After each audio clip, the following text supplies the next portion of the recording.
Hi, Vicky. Did How I are pro- you? Good. Did I pronounce your name correct?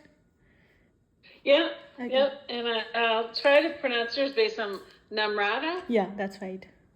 All right, perfect. How are you doing this afternoon? Yeah, going good. Well, Busy. I don't know. I don't know where you're at. It might not be afternoon quite yet. So Yes. I don't know. Where are you located? I'm in Salina, Texas. Okay. All right. Nice. Nice. You guys got hot weather there already? No, not really. I mean, the days have been sunny, but cold is still there. So it's like a Okay. mix of both. Cold is all around. It's 42 here in Cleveland, so I know it's not that cold there. So, Yeah. Good enough all for right. Texans, I would say. Yeah, exactly, exactly. So no matter my process is to have you walk me through your background experiences, and then we'll get into some of the targeted selection questions, and then I'll leave time there at the end for any questions you've got for me. Just a little bit about me. I've been in personal lines HR for more than 9 years. I've been supporting the property group for more than 5. So definitely am familiar with what's kind of going on, the differences between the groups and whatnot. So yeah, so a little bit about me, and then if you can start with talking to me about your background, and we'll go from there. Sure. So, hi, I'm Namrata Mishra. I'm currently working as a QA test lead for this accident response telematics space. I have been with Progress from last 3 years, technically 1 year for contractor. I joined as a contractor and then got converted to full time. But I have been part of this particular project from last 3 years in this telematics UBI space. As far as for my previous industry experience, I have total 15 years of IT experience where I specialize in team management, people management, quality assurance. I also worked as a program lead for user acceptance testing in my previous industry experience with AT&T, Spectrum Mobile, British Telecom, and Xperia. I also specialize and have a good proficiency in the uh, what we call program management in the quality space. I handle multiple Scrum team in past. Created a retail program QA team from the very start. Successfully completed that project and gained like almost 1.5 millions in the very first year of this program. Like the project got Mm-hmm. deployed, and same with the AT&T. I work and handle multiple accessibility program and IT team in terms of the quality space, where I was responsible for creating and establishing QA teams for Scrum, and because we were having this revamping of the complete MyITT website plus the mobile native app users. So I led that effort, and it was very successful. Again, as part of accessibility program, which is a great milestone, I would like to mention that we really achieved like 30 to 40% efficiency in production issues to resolve. Like in the very first year we were having very fewer issues in terms of accessibility, so that was a great success. Okay. Okay. Good. So tell me what interests you in this role in property. So first of all, I have been looking for some career aspiration in the IT management role. I felt that considering my current role and the leadership role I'm doing with the required skill set, I was quite fit for those roles. So I wanted to give a try, and more or less, I have been a lean advocate and very passionate about creating a culture of trust and having that strategic thinking to work in a fast paced environment. Great passion for data analysis and having market trends and utilize that kind of research and analysis for driving the IT operations and IT implementation, and make sure that we align our project growth with the company's success, and also creating a lot of customer value. Mhm. Okay.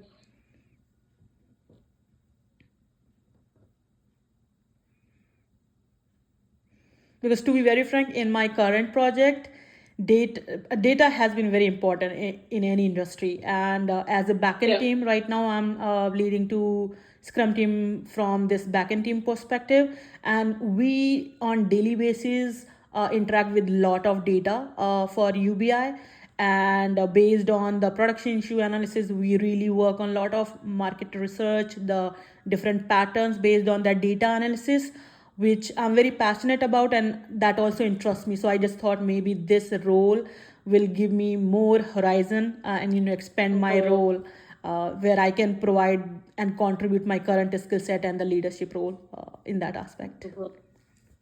Okay.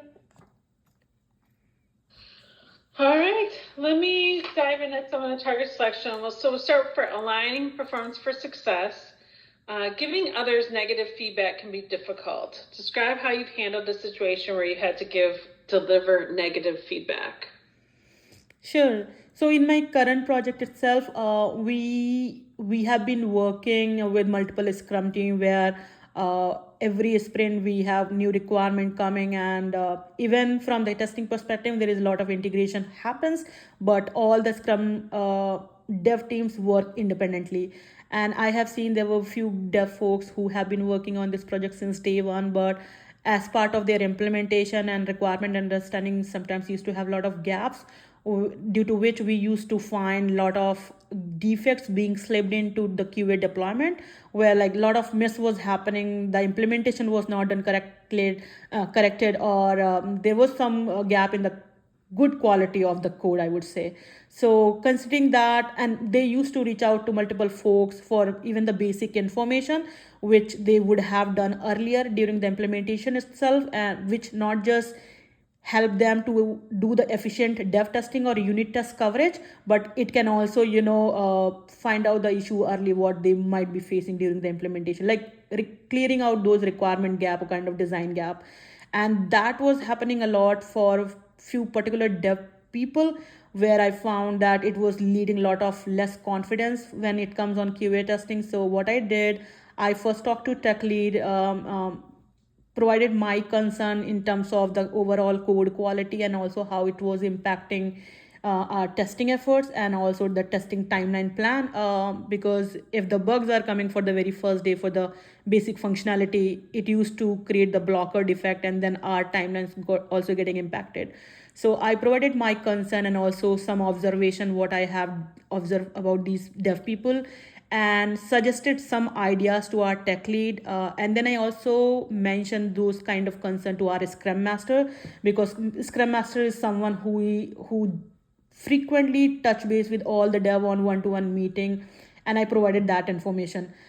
In parallel, I also talked to that particular dev person and challenge him to how to go through the different direction and to be very proactive rather than waiting for someone to provide that kind of guidance, and find out these issues early on, even if just a matter of communication. So I help him to have a very open communication, transparent communication, so that he doesn't need to have hesitant about asking basic question before the implementation. So I think creating that kind of open environment for discussion and creating that trust really helped that person. And I think while talking to different forums in terms of providing feedback to tech leads, scrum master, and also talking to that person, I think it really helped him. Initially, he was hesitant because he was also a SM person.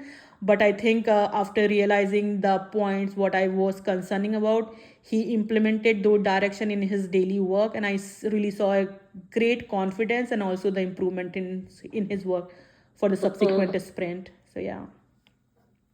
Okay.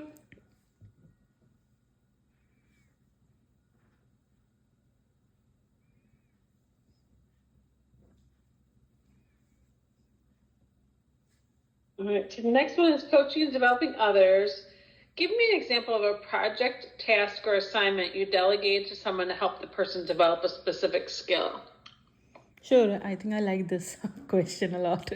So, as we were having this new project, accident response, where we, in the first phase, we were creating this completely new infrastructure using the AWS cloud services.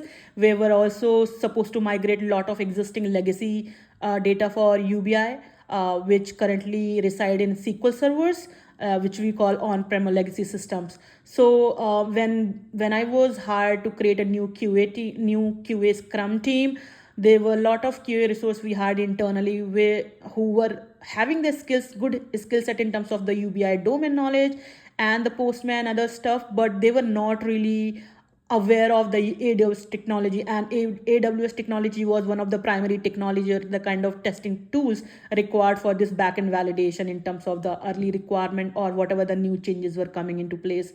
So because that was very essential plan for me so that team can independently do their job and efficiently. So I created a lot of documentation because when I came here, I also had a lot of struggle in terms of the domain knowledge and the required skill set, the different access role for the different systems in order to perform the daily testing. So I created a lot of document in terms of the onboarding, and I provided that documentation information to my team, and not just provided a documentation. I also, in the very first 3 months, I closely worked with them to provide the efficient way of testing, how to look at the different information, how to conclude the different patterns, and making an effective test strategy and also the execution, so that they well understand what is expected from them, how the validation needs to be done, and how they can find early bugs in order to avoid the production issues. So I think working with them closely and giving that kind of knowledge transition for the new technology of AWS, it really helped them. They not just gain that skill set, but they became very confident in their work for doing day-to-day job. And I also saw a lot of operational efficiency in terms of raising bugs in timely manner, getting working with all the different vendors, our internal platform teams or within our backend teams. And we really found a lot of good defects by our QAs based on that training I gave. Okay. Sorry, I always use we because my mindset always goes like we are as a team rather than. I know.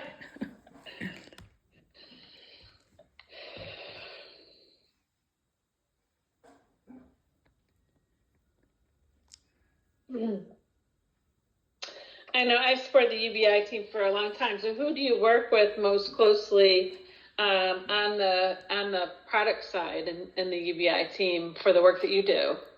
We have Julie Harden.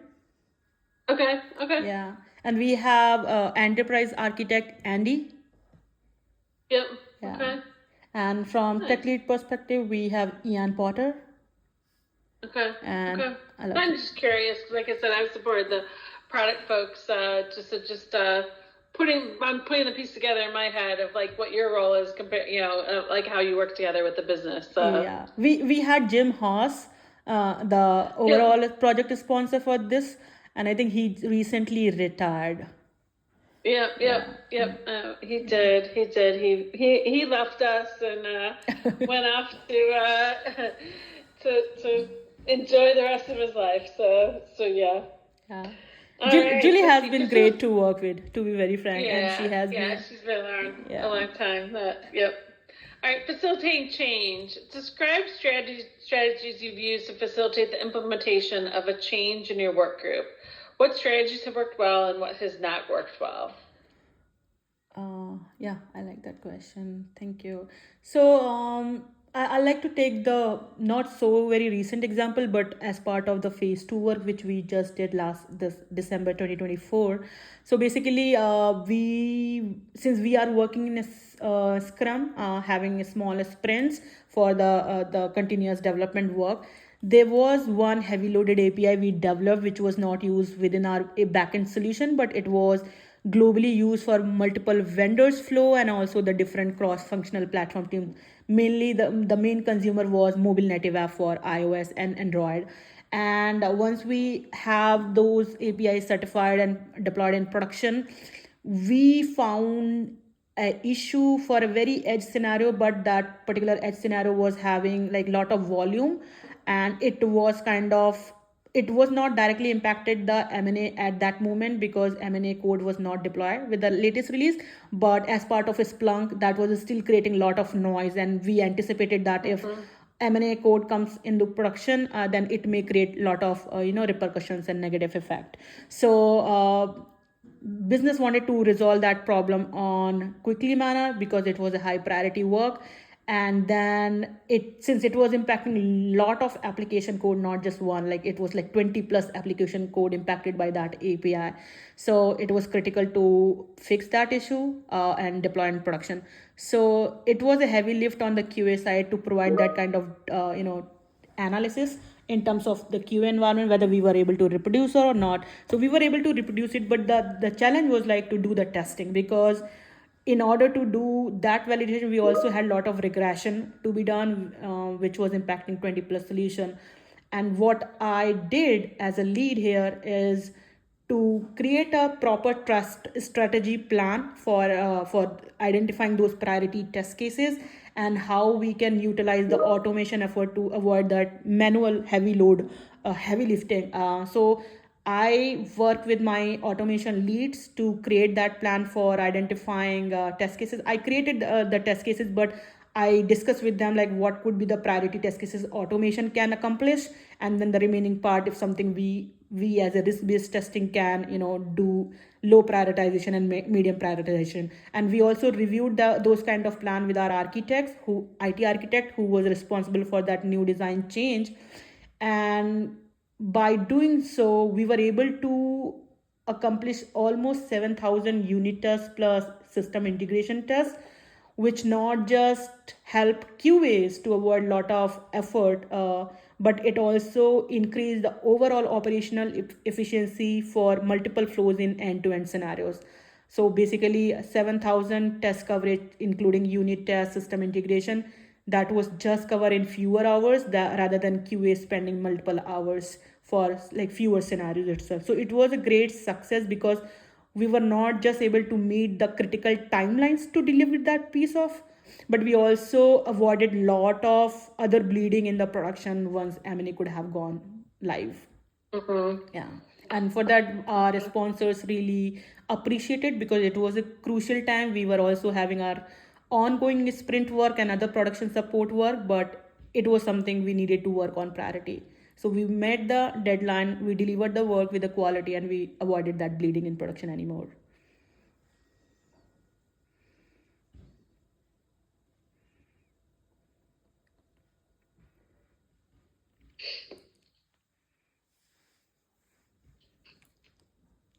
All right, inspiring others. Tell me about a time when you inspired a group of people to go beyond the usual performance to deliver exceptional results. So I like to take the example of our end-to-end coordination. So as part of the phase 2 itself, we were very close to complete our code from all the platform teams, including backend, other platform and vendor teams.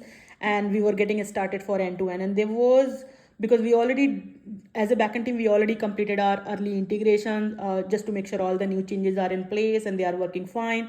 So the majority of the end-to-end testing is being driven by our M&A platform teams, because they are the UI consumers, and that they are the actual user where we will be supporting these kind of accident response service features. So there was a lot of pushback coming that who should be taking the ownership in terms of driving the end-to-end, the test execution, the test data creation, and providing an end-to-end support. Mainly it was a responsibility from M&A folks, but because we as a backend team were the backbone of this particular project feature, it was always coming on our fall, and our managers were also taking our insight who should be taking it. So basically this was going back and forth, and we also needed to make sure that we start testing on time, raise the right bug in time, and complete the testing so that we do not have much delays in the production launch.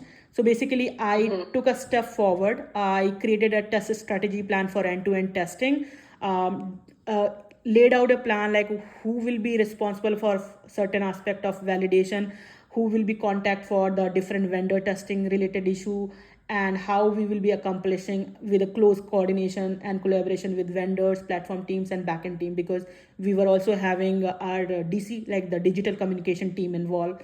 So first of all, by laying out that foundation plan really helpful for everyone to understand what each responsibility will be and who will be responsible for what.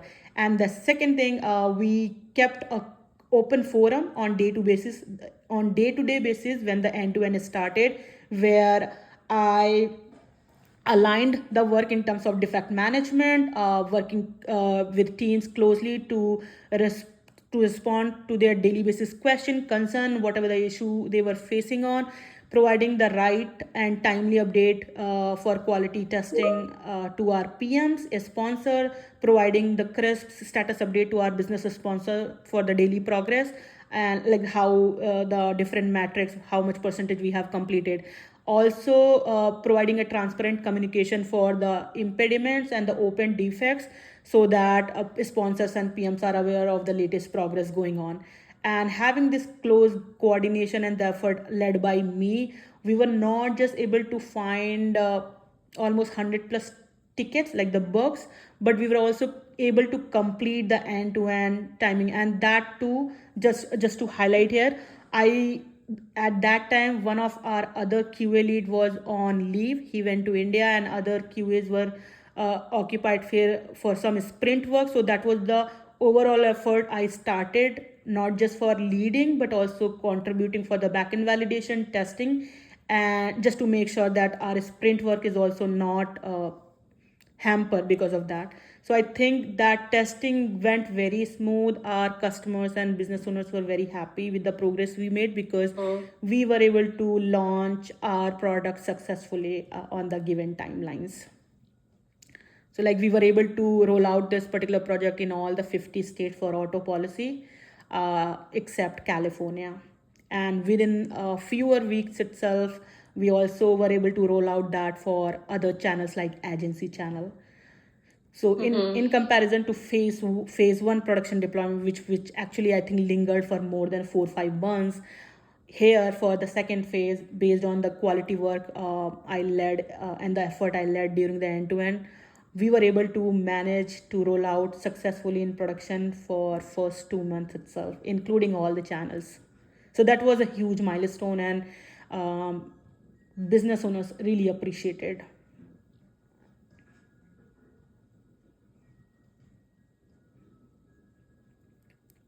All right. So operations decision making, describe a complex problem you've been asked to solve. What, if any, alternatives would you consider? So in the recent event, as we know, we are interacting with a lot of teams as part of this cross-functional work. There are a lot of things being changed in multiple projects, which sometimes impact our functionality or our work, which is going in parallel. So this was causing a lot of issues recently, where something other team was doing change for were not communicated to us, and we were not aware until unless someone is finding those issues. And this used to take a lot of effort in terms of investigation and reaching out to multiple folks for finding the ownership.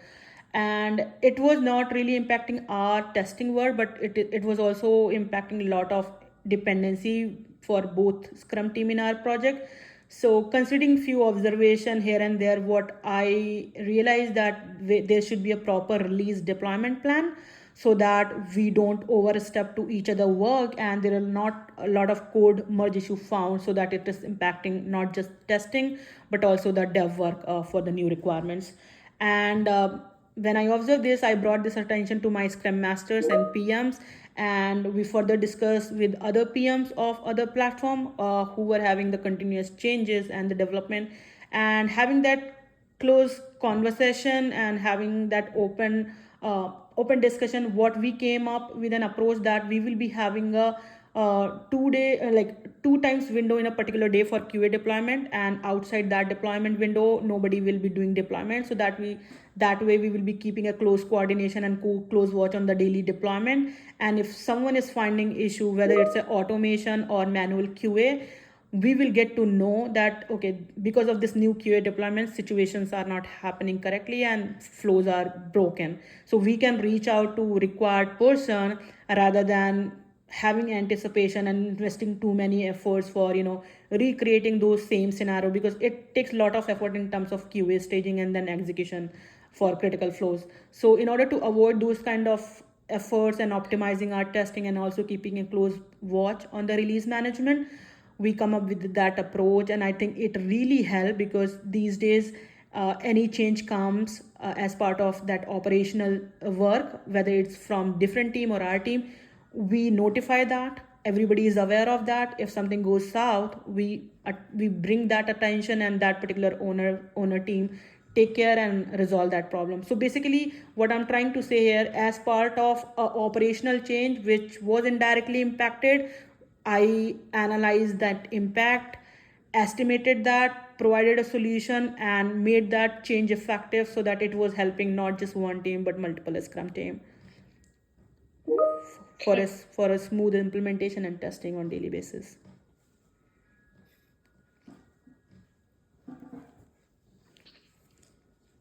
All right, creating a culture of trust. Sometimes we need to create trust with those who hold a different point of view from our own. Describe a time when you found yourself in this situation. So your voice was breaking. Can you repeat that question again? Sure, no problem. Sometimes we need to create trust with those who hold a different point of view from our own. Describe a time when you found yourself in this situation. Yeah, sure. Thank you. So basically, again, since we are this backend team, there are a lot of changes happens on regular basis, and sometimes with the changing environment and settings are like recently what happened when we deploy this service in production, we were having a lot of production issue, and our SM teams were getting overwhelmed because we as a project SMEs were more aware of the process and information rather than them. So it used to be very tough for them to analyze that issue, taking a lot of time. So what business demanded us that we should we as a SME should be able to support SM teams and to provide that kind of root cause analysis, or helping them to resolve those kind of situation. And it was a kind of peer pressure on our team also, because we already have ongoing work where they have to deliver and implement current work versus they also have to do this additional requirement coming on our team. So what I did, I first understood why the need of this change needed, what kind of different gaps or the support they needed. So based on that understanding, working with our team, we decided an on-call process where I just not provided them to have the technical information in terms of what kind of process being used, where are the different direction to check that data analysis. That really helped them, because even our dev teams are working on this core functionality for this new product, but as part of on-call process, it's a huge information for them to start and to begin with. By creating a proper plan, like the documentation plan for those recurring issues and how to resolve those recurring issues, that was very helpful. And I also had discussed with my scrum masters to have an open discussion every day, that if team has any issue, they can provide their queries or concern in a common channel. So we have a production triage team channel where dev team comes, they analyze their remedy incidents or Splunk issues in production on daily basis. They report those issues in channel, and anybody in our team have that kind of information to add on, to add more value for in optimizing their effort, we used to provide. And that documentation also really helped them to begin with, because if that is not given properly, I think they will be feeling like lost. So I think the initial plans really help them to start with, and as they move on this process to learn, I think these days we have been seeing a great confidence in our dev team. They are very proactive. They are very meticulous in their root cause analysis, with having very less supervision from our side. So it was a great success, and as a result, we were able to increase the operational efficiency for SM teams, not just by 20-30%, but we also close like 100 plus remedy incident plus resolving a lot of Splunk noise by programmatically fixing those issues. And 100 plus remedy tickets, I would say, we close. And nowadays we don't get a lot of remedy incidents for the same kind of common cause. So that really helped, yeah, over the period.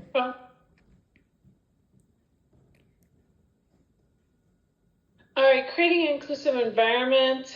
Working with people from diverse cultures or backgrounds can be a challenge. Tell me about a time when you face a challenge adapting to a person from a different culture or background. Sure. So, in this team, when I started working on this, establishing the new team, there were a lot of people having different kind of technical background and in the business acumen. And sometimes those discussion used to be very technical because we were from the backend team, and lot of design sessions and planning session used to have a lot of technical information going around. And as as sometimes the product owner which who used to talk about the business requirements, sometimes it was not very clear to team, like because they always think from technical perspective, and business product owners, they think from the business business or client perspective. So sometimes I observe that kind of communication is not very clear in terms of clarifying. So I remember I used to understand that big picture and translate that information in both direction, whether it's coming from product owner to simplify that information, or if it is coming from technical solution, then simplify in terms of what business owners or product owners were expecting. So I think leading by that example consistently, it really helped both parties to understand what kind of question and concern they were asking, and also for IT dev teams to understand better what is coming on their way. So I think that kind of communication, which I still continue within our team. So I think that open and transparent communication, having that culture of trust, and they are always coming with that kind of clarification. So I think overall this was really helping. We were able to achieve few of the critical implementation by clearing these things out early, because I used to include our dev team. So there were a lot of things where we don't really need to involve our dev teams in terms of protecting their work on daily basis to avoid from the external noise. But sometimes it was very important to involve tech leads or also dev leads who is working on a particular item. So by having those kind of close coordination, by not just optimizing the time, but also having different ideas coming on board, so that we can resolve those problems early on or fill those gaps early on. So I felt that having those kind of communication early in the cycle really laid out a good foundation, not just in terms of gaining the business acumen, but also the domain knowledge, which was very important and essential to deliver their day-to-day work. Because when it comes on the very granular level details in terms of test data staging, or planning the different scenarios, it is very much important that we first need to understand what kind of different scenario customer going through or may go through, and based on that how the test data can be created to do the further validation. So these small details and these kind of small discussion on daily basis, open communication, really help team to gain their confidence. Okay. All right, and then my last formal question: describe a work situation that included responsibilities you really enjoyed. So, to be very frank, I worked with a lot of great leaders in my past industry experience, including Progressive. I was lucky enough to get great mentors who not just shaped me, to get that kind of skill set, not just in the technical aspect but also in the leadership role. So I feel, and that's because I was provided a very open environment, a very fostering environment, where I feel inclusive, and I always have my opinion mattered. So I feel like when you are working in a high paced dynamic team, and especially with the multiple people having the different diversified culture, it becomes very important that they feel not just motivated but also feel welcome in terms of sharing their thoughts, their ideas. And I think not just in this company at Progressive, but in my past, I thoroughly enjoyed, because I was always given that kind of freedom and confidence by motivating me and creating that culture of trust for me. So since I learned those things, I always try to apply that in my team with my team members, so that I create an open environment for them to create an inclusive and great culture for trust, so that they are always feel welcomed and open to discuss, not too hesitant, because sometimes people feel like a judgment if they ask for a lot of question back to back. But I always suggest that any question you can come, be open, bring your ideas, bring your thoughts, because it's very important to have that kind of transparent communication and open collaboration, because I think that's where they feel confident, and they always feel motivated to do their job effectively and efficiently. Because I got that kind of environment in past, or even sometimes I did not get those kind of favorable situation. I always being very adaptive, quick learner, and always utilize my strategist thinking, like how I can better optimize, not just for my own personal development, but also as a team, for overall success and growth of the people and the project. So I think what I imbibe, I try to share that knowledge with folks, and that I enjoyed a lot. Like apart from a individual contributor, I always think for a bigger picture, not just for a project but for overall company. And I feel like if I can share that with other team members, and if any of them can motivate and accomplish that in their own job, I think I will be successful. Okay. All right. What did we miss along the way about any examples or experience you want to make sure that I know about, or questions that you have for me?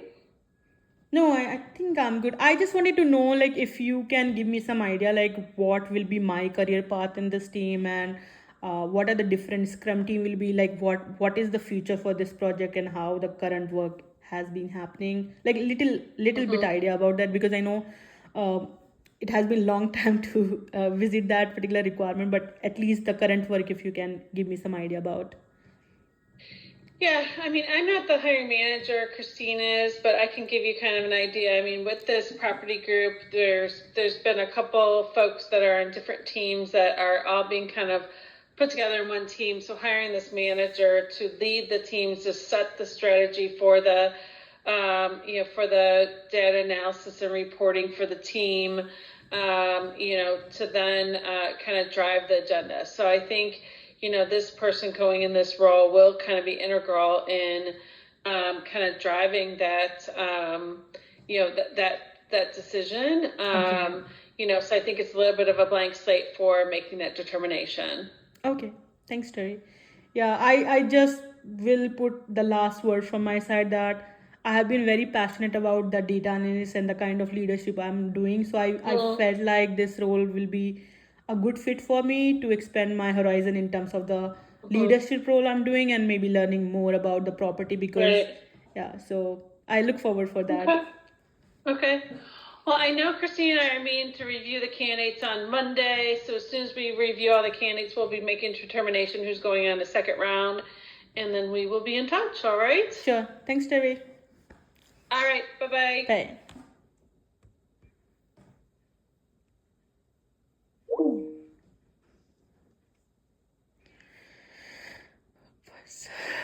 मेरे तो interview